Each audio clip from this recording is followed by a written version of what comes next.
Charles Wright Elementary School's bell rings out to mark the end of the day. 7-year-old Steven was making his way to the front of the school. Normally he would walk home with friends, as it was only a short distance, but due to the awful weather, his mother agreed to pick him up after she ran some errands. Steven waited outside the school for his mother, growing impatient as she seemed to be taking her time. Steven's mother arrived soon thereafter to pick her son up, but as she stepped out of the car, she noticed he was not there. She checked inside and around the school, but he was nowhere to be found. Hours turned into days, and Steven did not return back home. Steven's father, desperate, would leave missing posters all over town. He and Steven's mother would leave posters with the nearby schools in the hopes that someone would recognize him. Emergency services pitched in day and night looking for Steven in nearby forests, streets, wherever they could, but still no trace of Steven could be found. There were concerns that he could have ended up at the nearby Yosemite National Park, but this never led anywhere. Weeks went by, and things looked bleak. Steven's father was driving through town one night, and when he reached an intersection, he noticed something suspicious. There was a man, draped in dark clothing, standing on one side of the road. He was standing in front of a giant dirt mound. Steven's father stared at the man. Eventually, the man stared back, returning a devilish grin, which startled the father at first, but then drew anger. He chased the suspicious man down the road, but was unable to apprehend him. Immediately suspicious of the dirt mound and thinking that Steven could be buried there, the father phoned police and demanded they dig up the mound, but the police declined. Deep down, Steven's father knew he wasn't in this mound, but he was desperate to find his son, to latch on to any possibility. Years would pass, and there would be no sign of Steven.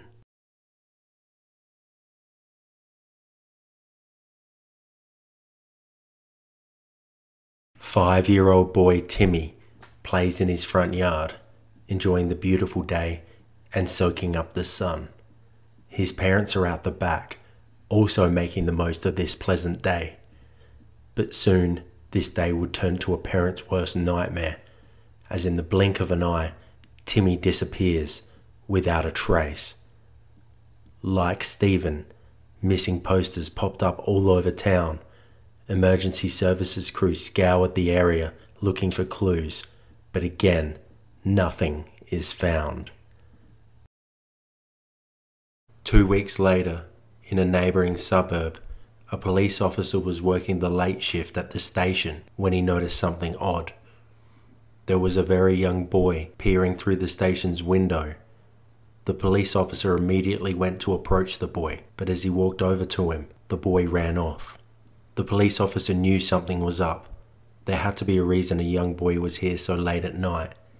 He noticed the boy run up the street and joined an older boy, and they stared from afar. In order not to spook the boys, the officer called for backup and got an officer to drive by the boys to pick them up. When the officer arrived alongside the boys, he asked for their names. The younger boy said, "I'm Timmy," and the older boy said, "My name is Steven."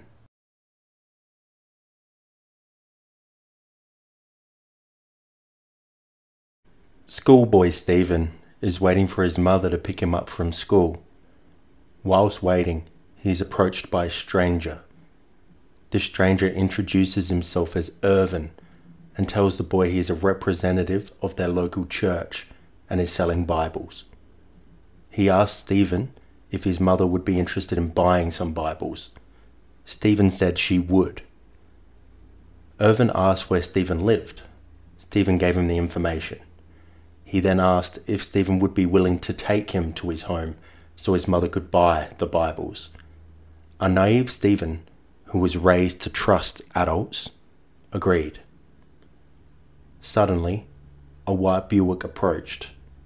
This was when Steven Stayner first met Kenneth Parnell.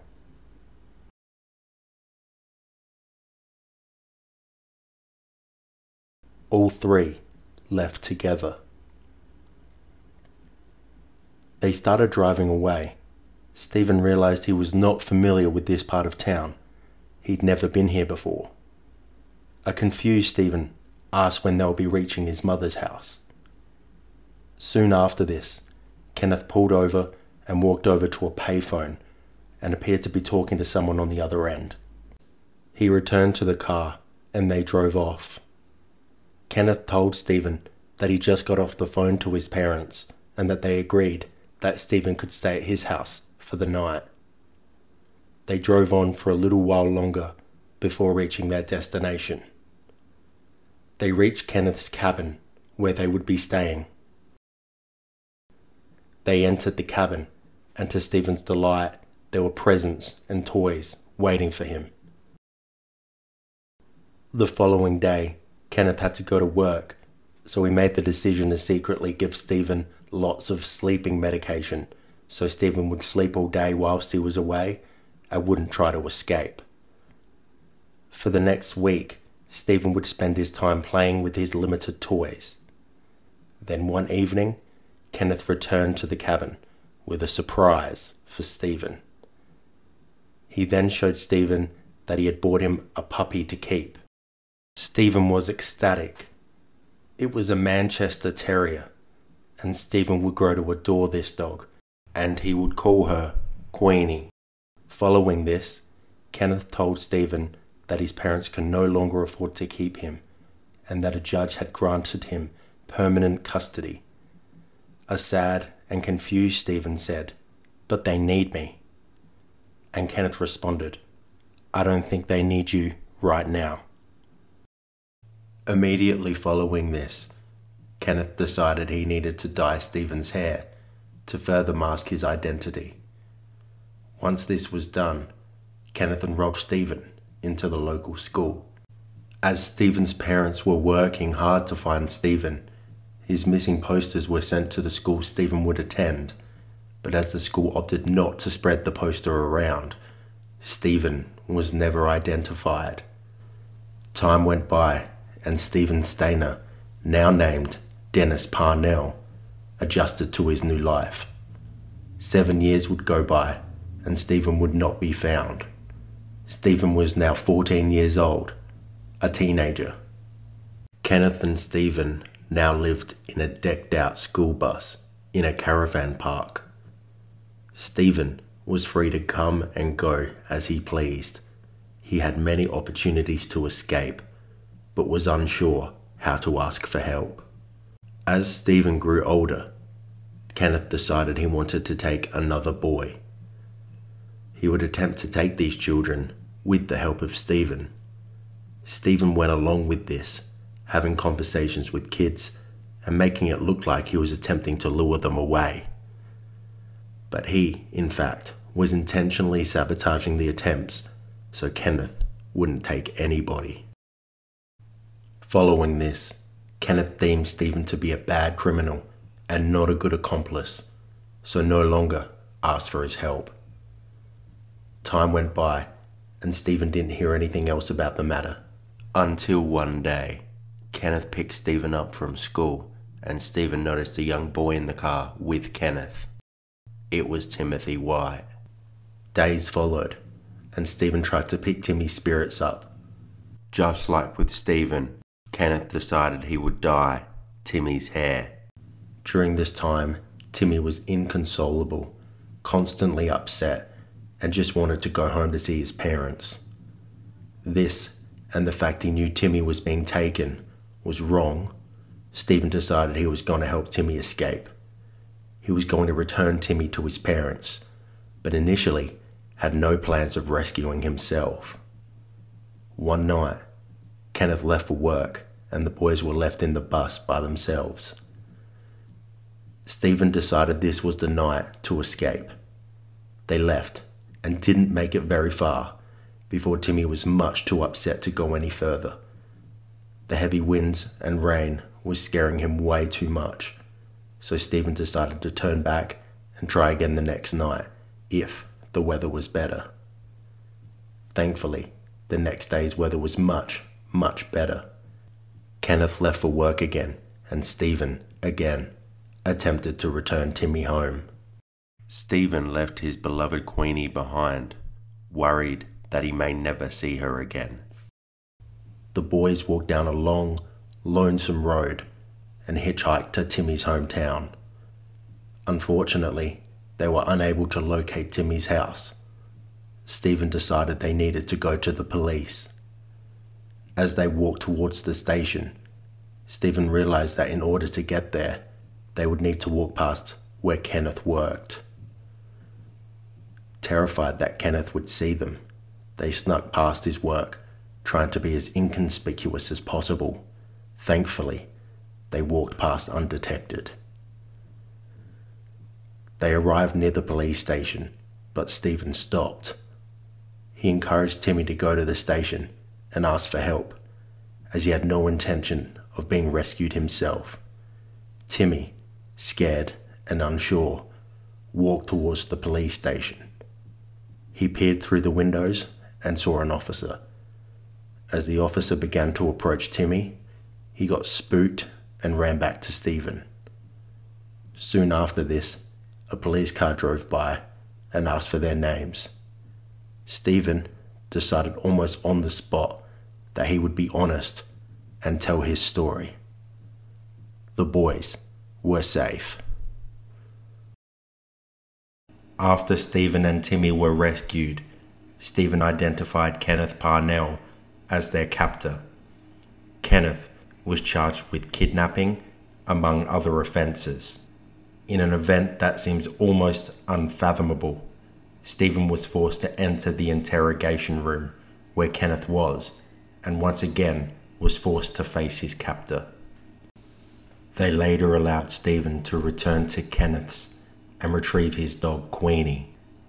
It was later revealed police once investigated Kenneth's workplace whilst looking for Steven, as they were following a lead, but due to a clerical error by Kenneth's workplace, he was never identified as an employee, thus was never looked into.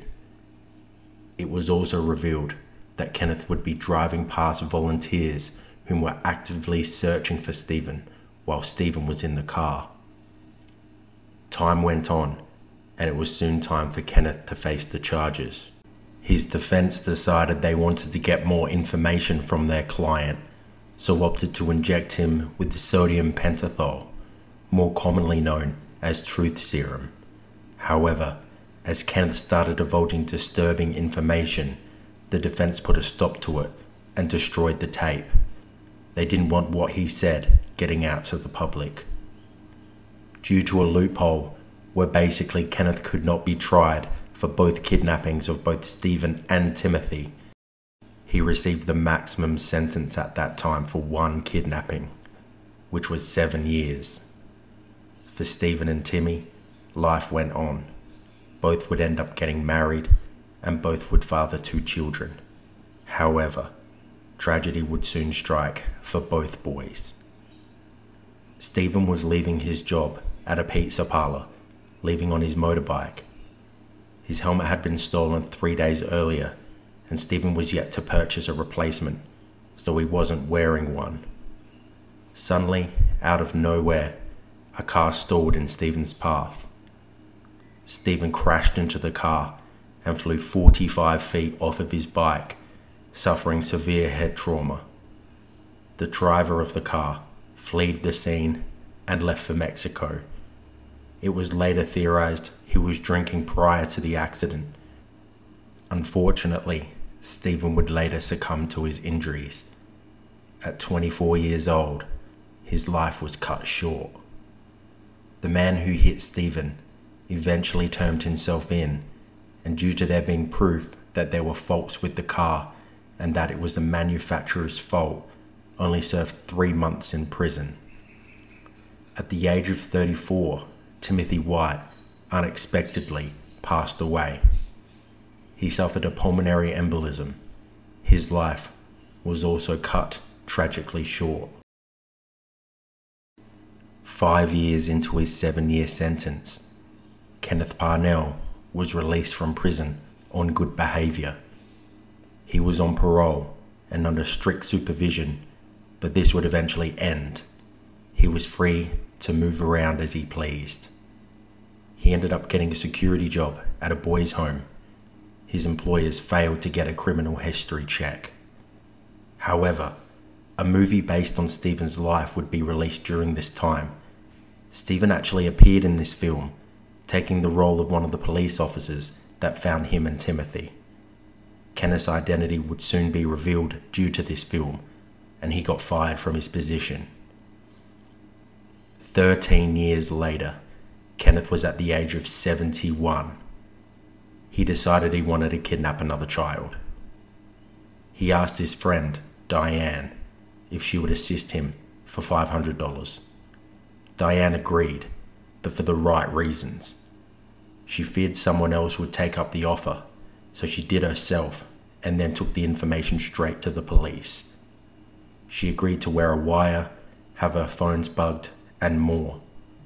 Kenneth requested she take a black boy, aged 4 to 6 years old, and he may be interested in taking a girl at another time. Diane met up with Kenneth, and she said she'll be picking up a boy from interstate for him. She left the house and the police stormed it. They arrested him on the charge of a third major kidnapping. Due to this third strike, he was sentenced 25 years to life for this crime. He would die in prison at the age of 76 of natural causes.